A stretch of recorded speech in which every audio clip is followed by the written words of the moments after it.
Analysis, opinion. So, it's come to this, one of America's major parties is in the grip of a crazy old communist, Bernie Sanders, 77, and a crazy young communist, Alexandria Ocasio-Cortez, 29. The two of them are driving the Democrats' green microbus upon which the other presidential wannabes are scrambling to get aboard. This column is about the crazy old communist, Vermont Sen.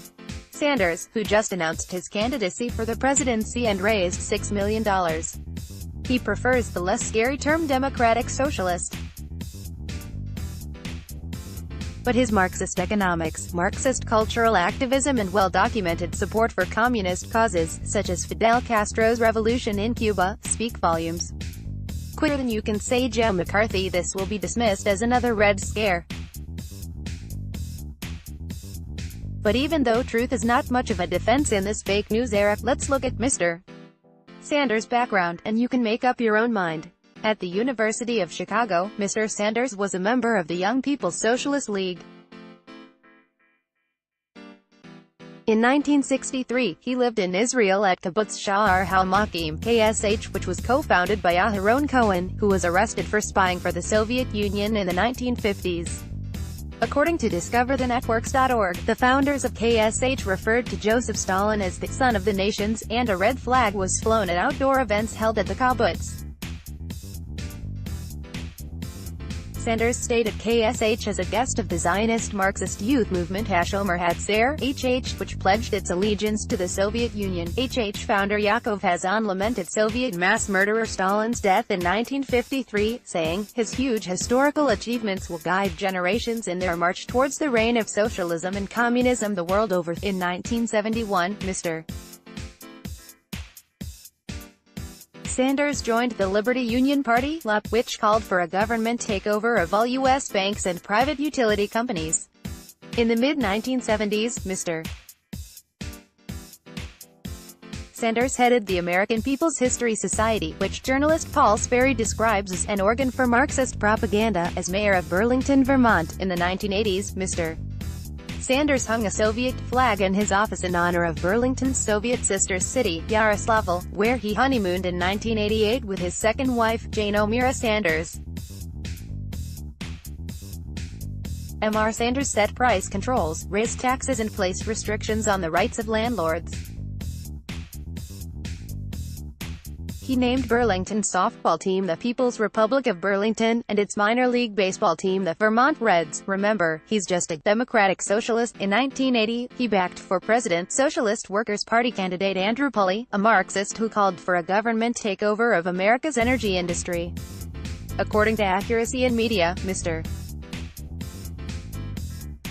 Sanders collaborated with Soviet and East German peace committees, whose goal was to stop President Reagan's deployment of nuclear missiles in Europe. In 1985, Mayor Sanders went to Nicaragua to celebrate the 6th anniversary of Daniel Ortega's communist Sandinista regime and speak at an anti-American rally.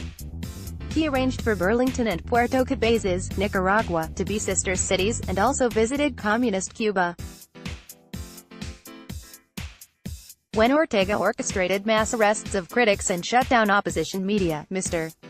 Sanders refused to condemn him, later saying the crackdown makes sense to me. He now supports Venezuelan dictator Nicolas Maduro, who has turned that once prosperous country into a communist nightmare. In 1989, Mr. Sanders addressed the U.S. Peace Council, a Communist Party USA front whose members were committed, according to the FBI, to advancing the triumph of Soviet power in the U.S. As an admirer of crackdowns on pesky opposition media, Sen. Sanders in 2007 co-sponsored the Media Ownership Reform Act, which, among other things, would have re-established the misnamed Fairness Doctrine in order to muzzle conservative talk radio. In 2011, Mr. Sanders was the first U.S. senator to support the violent Occupy Wall Street movement and opined, "These days, the American dream is more apt to be realized in South America, in places such as Ecuador, Venezuela and Argentina, where incomes are actually more equal today than they are in the land of Horatio Alger, Who's the banana republic now? Lest we write all this off as earlier exuberance, here's a short list of his current positions: government takeover of healthcare and drug companies, free college tuition, free childcare, confiscatory taxes on the rich, and much of Alexandria Ocasio-Cortez's Green New Deal. That harebrained scheme calls for a massive government expansion to do away with airplanes, the internal combustion engine, farting cows thus, hamburgers, and all fossil fuels within 11 years. Don't laugh, they're serious. It would take not only trillions of dollars but suspension of most basic liberties to do this. Karl Marx summarized communism as abolition of private property, which ultimately requires violence. Senator Sanders also has a problem with religious liberty.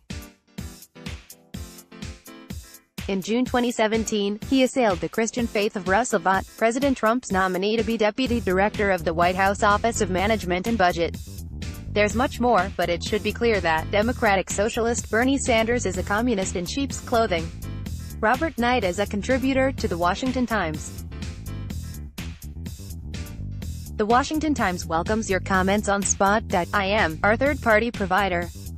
Please read our comment policy before commenting.